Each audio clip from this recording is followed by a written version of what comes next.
back to Rumi's Life, or welcome if you're new. And today I'm going to be Hi guys, welcome back to Rumi's Life, or welcome if you're new, and today I'll give you guys some tips and tricks to investing in stocks for beginners. So a couple days ago marks the end of our 11-year bear market, marking the biggest stock loss in our history. This is about losing about 30% since our highest peak, but this is why it's the best time to buy. This is a perfect opportunity for you guys to start investing in stocks as well, because it's like you were given this opportunity to buy all these stocks at the price where it was a couple years ago. And it's kind of like what I keep telling my friends, it kind of feels like Black Friday, because all the stocks that I've been eyeing are on a huge discount. But again, don't take anything I'm saying seriously, because I'm just a random person on Facebook. I'm not a financial advisor.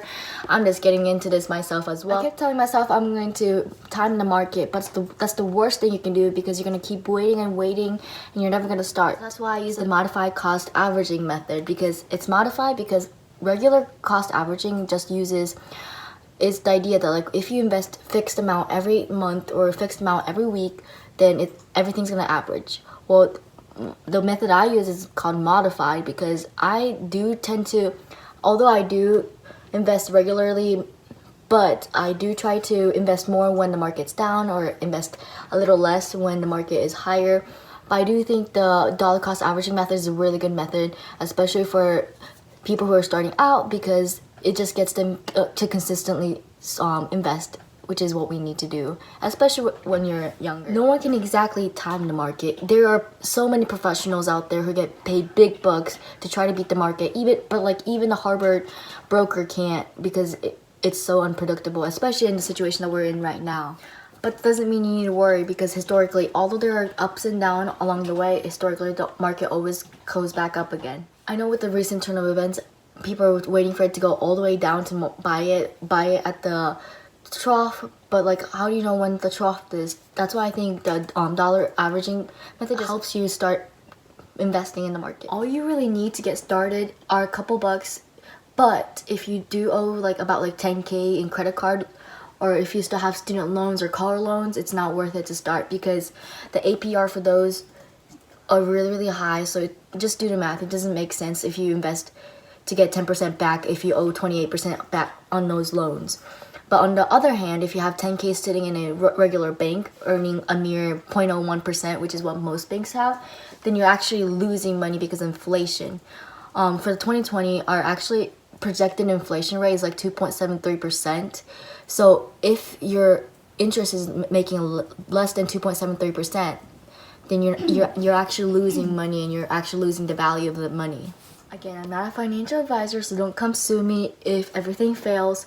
But I feel like as long as you diversify in very, very credible companies for a really long term rather than short term, I feel like if you do penny stocks, then it's more volatile and you're more likely to lose money. But if you invest in the long term, projecting 20, 30, 40 years, you should survive. Then you should be able to reap the benefits and make profit. There's many different apps like M1 Finance, Fidelity, Acorn, Webull.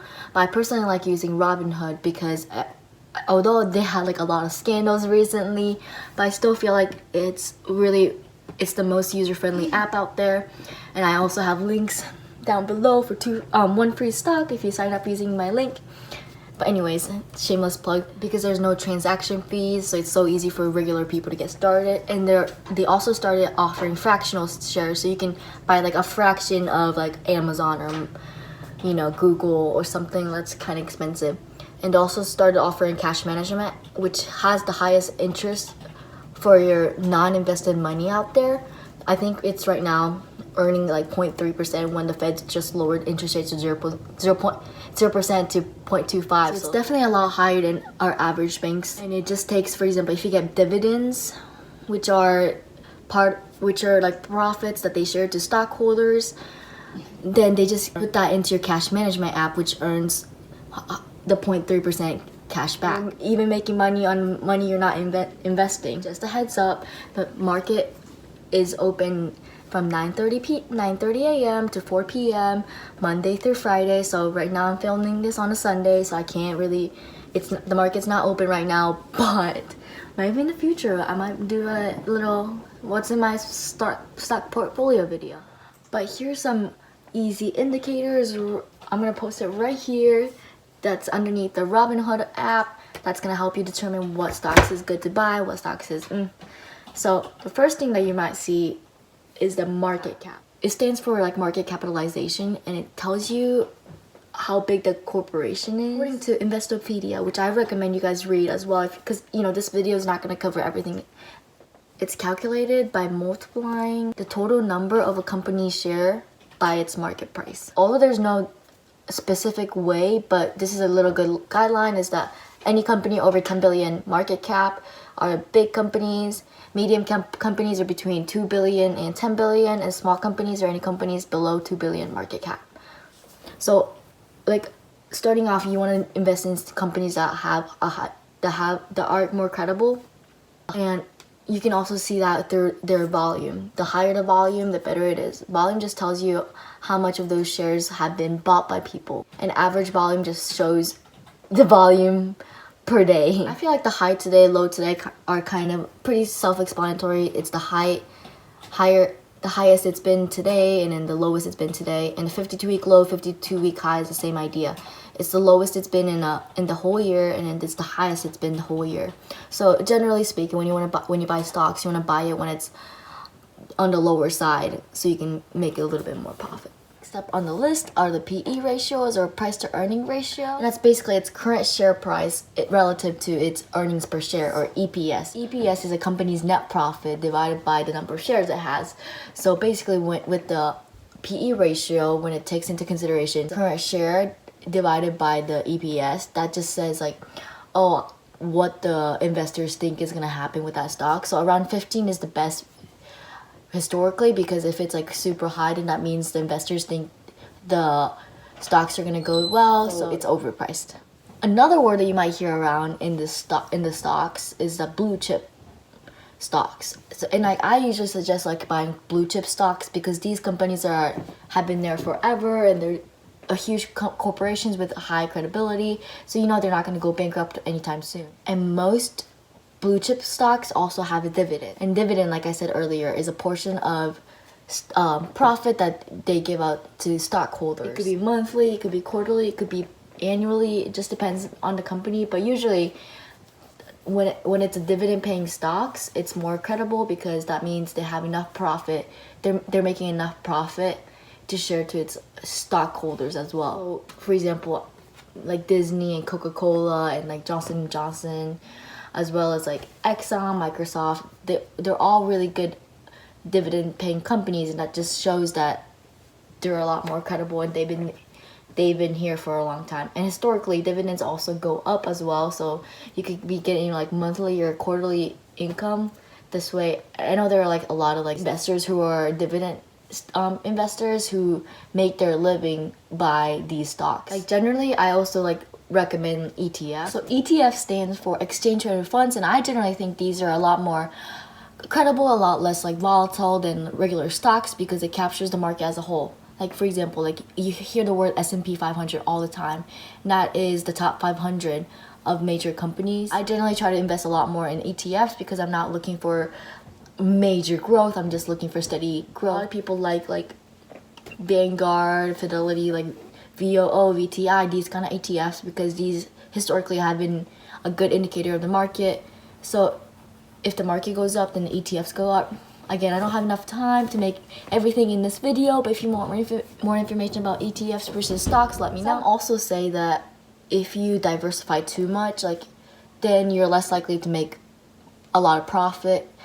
But I do feel like if you don't diversify, then it's a lot more risk. So it just depends on your personality. I recommend, taking less risk, because having some money is better than no money. But I don't know, up to you. That's why I try to invest in different sectors. Like I always try to make sure I have like international companies, as well as like the health, the technology, like all industries. I just try to have all like stocks in different sectors to ensure I have enough diversification. And the last thing you have to make sure you know is that you also do have to still pay taxes on dividends, as well as if you like short sell those stocks and you get profit, then you still have to pay taxes on those.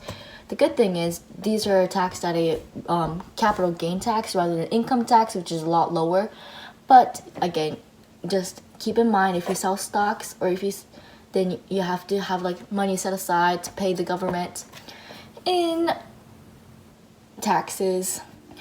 But the good thing is, if you take losses, then you can actually report capital loss on your tax report and lower that adjusted gross income, which is really good if you're trying to do that. So I know some people, they like strategize on their tax gain, so that, for example, if they're on the border between like certain tax brackets, they'll try to sell stocks that are losing money to try to lower that adjusted gross income. So I know that those are like weird tax strategies that some people use. Oh, another thing you have to know is that REIT stocks, which stands for Real Estate Investment Trust, are taxed at your regular income tax rather than your capital gain tax. So make sure, like, if you have REIT stocks, those dividends as well as that gain, is just know that those are taxed at a regular income tax, which is again higher than regular tax. I generally do think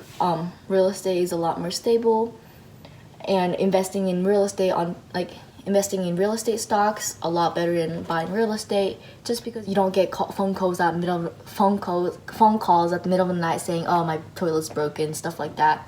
So you don't have the burden of dealing with tenants, but you still reap the benefit of the continually increasing real estate market. Last takeaway I want you guys to take out of this video is that time is key. So the longer you have your money in there, the higher you're gonna get. There's this thing called a future value of money. So the idea is that the earlier you start, the more time it has to grow. And like, the idea, you guys probably heard of compound interest. So that money, the initial amount and the gain keeps growing and growing and growing. So rather than going like linearly up, it goes in a little exponential graph up and ends up making a lot more money later on.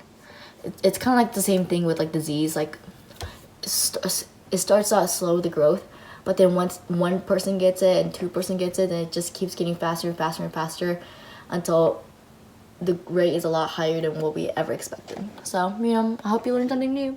Don't waste it.